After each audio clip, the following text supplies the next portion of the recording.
IVA, intelligent virtual agent, baked, baking, or just dough? Well, I mean, when I hear IVA, I think IVR as well, right? And I think a lot of people get these confused. And to be honest, I mean, at the beginning, I did too, and we use them kind of interchangeably. But for me, like IVA, IVR is kind of like, Siri, right? Alexa, right? And then we have this new generation of chatbot as well with that has AI and is learning. But I think this thing's baked, but I don't think that's a bad thing. It's still out of reach for a lot of non-enterprise type organizations. It's an absolutely useful tool that I think is something that people are going to continue to use as they're kind of on their roadmap to get to something cooler. But it's still the main self-service model that we have today in the market. Do you think, Tom, that it's going to get more conversational? Are the pauses and the latency, are those going to decrease, or is that just not where the ROI is? At this point, the difference for me is not as much from an ROI standpoint as holding on to that technology. I mean, what you're paying for a AI generative chatbot to come in, from the implementation cost to if you're having a third party vendor, which, because most people aren't setting this stuff up on their own, to pay for that is just so much more expensive. And the bang for the buck, I don't think is there yet for the vast majority of contact centers and customer service companies. We got to peel the onion away and say, again, what's real and why? I mean, are customers asking for a lot of this stuff? And the answer is no.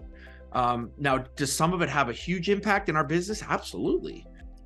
I don't see the huge benefit yet on that inbound customer support, especially if you've already been doing kind of natural language processing in your IVR. Real auto QA. Baked, still baking, or just dough? Yeah, I think it's dough at this point. I love it. I think it's an amazing technology. It's something that is, I think, the lower hanging fruit, but probably not talked as much about.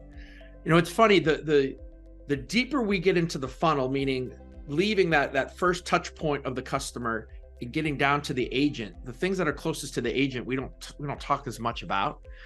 And I think that this is something that every contact center, it's a natural progression into AI. Instead of AI taking everything over, now AI is doing the thinking for us, which I think is really the best benefit in 2024, 2025. I love how you took dough and you're like, yeah, it's dough, it's moldable, you can do whatever you want with it. The Right. world is your oyster. They're starting to become baked a little bit, right? That having this real fully auto QA type deal at an enterprise level. I think, again, I went on TikTok and LinkedIn probably back in April, and I called for the end of QA scoring by the end of 2024. And I'm probably off, but maybe about 6 months, because I think there are so many enterprises. I know Balto's, you guys have gotten into it. There's a lot of other companies that are playing into that. We're trying to do some things for the smaller contact centers. And if a small little operator like Expivia with in doing auto QA, offering it to our customers, is figuring this stuff out from a fully automated way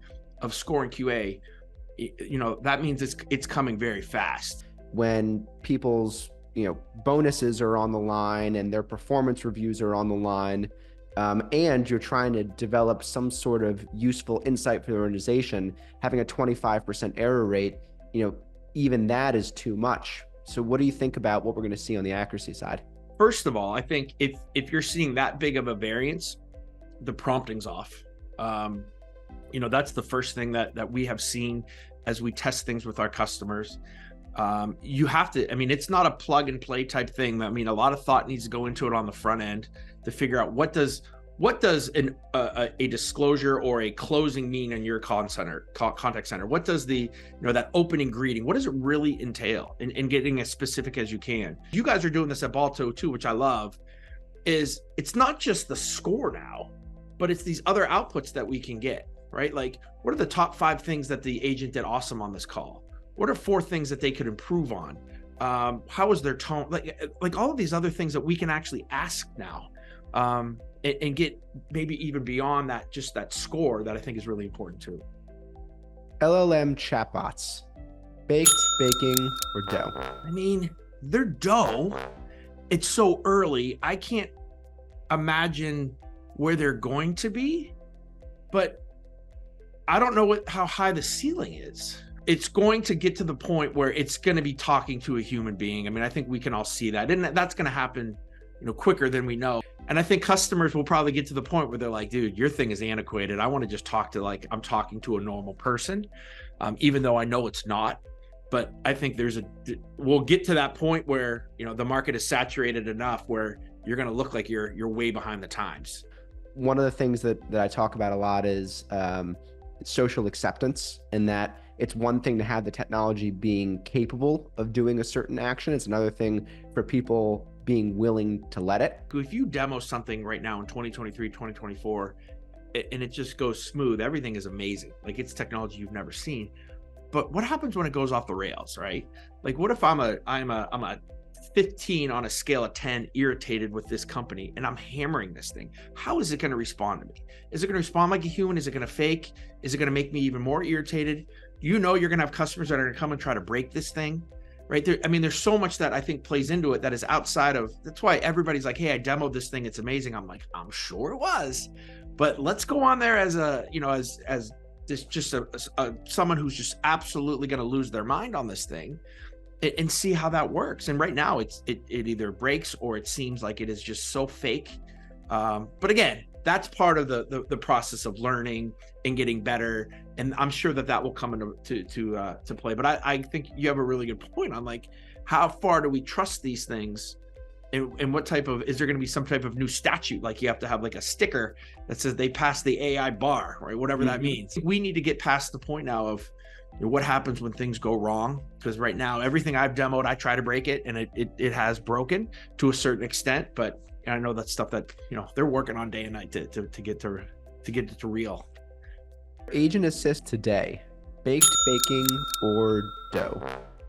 This should be a Marc question, to be honest. But I mean, I think that, again, this is baked, and again, that's a compliment. Like, I think that it is it's turned into a legacy technology that is the first step. I think, first of all, it was so ahead of the game, because agent assist was kind of like its own thing, and now it's in this cornucopia of AI, right? It's almost like the first piece of how you need to do AI in your contact center, right? Is not just go full generative AI and we're going to just have everything self-service, but how do we help the agent first? How do we use this technology? How do we get them used to the technology?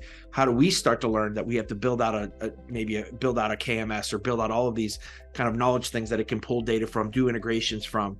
Like, for me, it's the best technology from an AI standpoint that's out there. It is, again, it's the most robust, and it's the one I can probably trust the most. From a BPO standpoint and a call center outsourcer, you really have to have it. And I think you're starting to see now everybody kind of jumping on that bandwagon, especially the internal contact centers, where, again, my only struggle with agent assist is I need to have it because my clients are telling me I need to have it. But I think the bigger you are, the more scaled you are, the more value it does have too.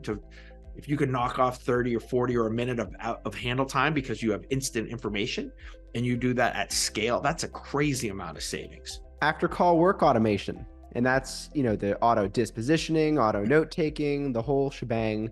Baked, baking, or just dough?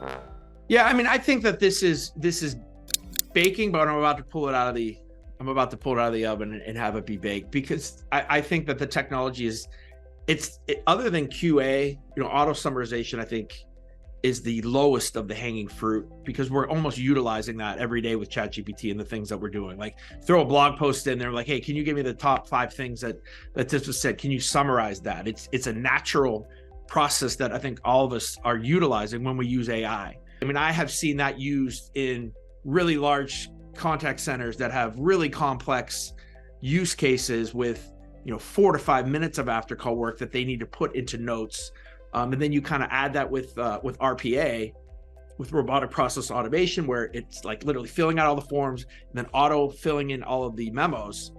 That's where there's massive savings. And again, that was kind of utilized or started a couple of years ago, but with auto summary now, it kind of was the the piece of that final pie for all that after call work, wrap time, getting things, so the agent doesn't have to do it. And I think, again, shrinking your handle time, which for most contact centers, especially internally, shrinks their costs. Are you noticing real reductions in handle time? Because that's been the white whale in the contact center for decades. And obviously doing so while also having a good customer experience and not reducing handle time at the expense of customer experience. We're seeing a 30-second reduction, which again is pretty good, over the length of a month worth of calls with all the agents. I think you get happier agents too. I mean, I know we don't really, that doesn't play into the ROI, but if they're not memoing memoing was not to say all of our customers have auto summarization, but for the main ones that it's intense, like we were scored on that. Like we would get hammered because our memos weren't appropriate, or an agent forgot to memo and they didn't see it, and it became a nightmare. And now that's gone. So there's a peace of mind, I think, too, even from a BPO standpoint, that we're checking the boxes, our quality is going up, because that's such a huge piece of it. We'll see. I'm sure this trickle down as things get less and less expensive, but it's kind of the world that we're in, which I think makes sense from an early adoption in technology.